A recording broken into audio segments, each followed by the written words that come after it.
The Galaxy S25 Edge is finally here, and while it's sleek, futuristic, and filled with promise, it's definitely not the perfect phone. For some of us, it might be close to ideal. But for others, especially those who demand versatility and endurance, it might just miss the mark. After months of teasers, leaks, and speculation, Samsung's ultra-slim device has officially joined the S25 lineup, and it's stirring conversation, not just for what it offers, but also for what it sacrifices. Let's be real, this phone marks the start of a new era, not just for Samsung, but for the entire smartphone industry. Apple is rumored to be next in line with the upcoming iPhone 17 Air, expected to measure between 5.44 mm and 6.25 mm thick. That's thinner than the already impressive 5.8 mm S25 Edge. The big shift here is that thin phones are back in style. For a while, thick meant better. Bigger batteries, better cameras. But now, minimalism is taking the spotlight again. In addition to being thin, modern smartphones are expected to be AI-powered and house-large batteries. The Galaxy S25 Edge hits two of those three trends. It's ultra-slim and loaded with AI features, but its battery is a different story. With just a 3900 mAh cell, it might feel underpowered for heavy users. If you're constantly snapping photos, streaming video, or using AI tools, this battery might struggle to keep up. But that's not the only area where Samsung had to cut corners. Let's address the glaring omission, the lack of a telephoto lens. The Galaxy S25 Edge sports only two rear cameras, a 200-megapixel main shooter using the ISOCELL HP2 sensor, and a 12-megapixel ultra-wide lens. Yes, that main sensor is top-notch and delivers fantastic results. But the absence of a zoom lens? That's a tough pill to swallow on a flagship in 2025. The ultra-wide camera doesn't really make up for it either. At 12 megapixel, it's decent, but far from extraordinary. In a premium phone, we expect more than just a box-checked ultra-wide that often comes with distortion and soft edges. And with today's main cameras already having wide focal lengths, around 23 to 24 meters, they're capable of handling group shots and landscapes on their own. So the ultra-wide feels redundant. A zoom lens would have been far more useful. Whether you're taking portraits, capturing distant architecture, or just wanting more creative control, a telephoto lens opens up new possibilities. Personally, I find myself using a 3x telephoto lens far more often than an ultra-wide.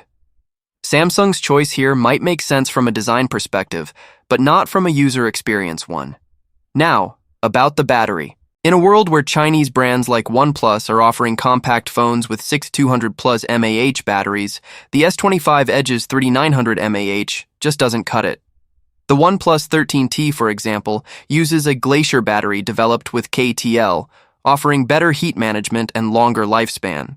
It even features a bypass charging mode for gaming, so the battery doesn't degrade from heat when plugged in.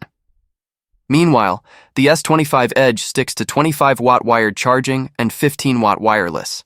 That's 4 times slower than some competitors offering. 100-watt or more? Sure, the Snapdragon 8 Gen 4 Elite chipset inside the Edge is more efficient, which might help a little.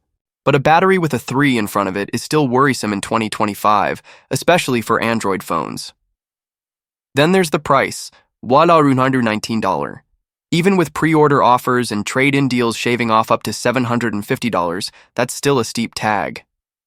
Yes, the S25 Edge has a titanium frame, IP68 water and dust resistance, and a gorgeous design, but at its core, it doesn't give you anything majorly different from the other S25 models, apart from its slimmer profile. For many, $999 would have been a much more palatable price point. It's worth noting that design miniaturization is costly. Making a phone this thin while keeping it functional is a significant engineering achievement. But from a consumer's point of view, paying more for a device that offers less in terms of battery life and camera versatility doesn't always make sense. Samsung has made a bold move. The S25 Edge is a symbol of what's next in smartphone evolution: slimmer, smarter, and sleeker. But it also highlights the challenges that come with trying to do too much in too little space. Now, it's Apple's turn. The iPhone 17 Air is expected to launch in September and could address some of the same concerns. It's rumored to feature advanced power management using Apple Intelligence with iOS 19, which could optimize energy consumption by learning user habits.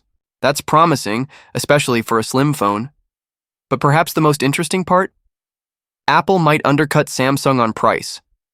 If the iPhone 17 Air launches at $899, as some leaks suggest, that could shift the balance quickly. A sleek design, smarter software, and a lower price point. If Apple pulls it off, Samsung's S25 Edge might suddenly look a little less appealing. Still, the competition is heating up. Even if Apple's slim phone doesn't turn out to be a game-changing queen on the chessboard, in the right hands, even a well-placed pawn can force a checkmate. For now, the Galaxy S25 Edge is a bold step forward, but it's a step that comes with compromises. Whether or not those trade-offs are worth it depends entirely on what you value most in a smartphone.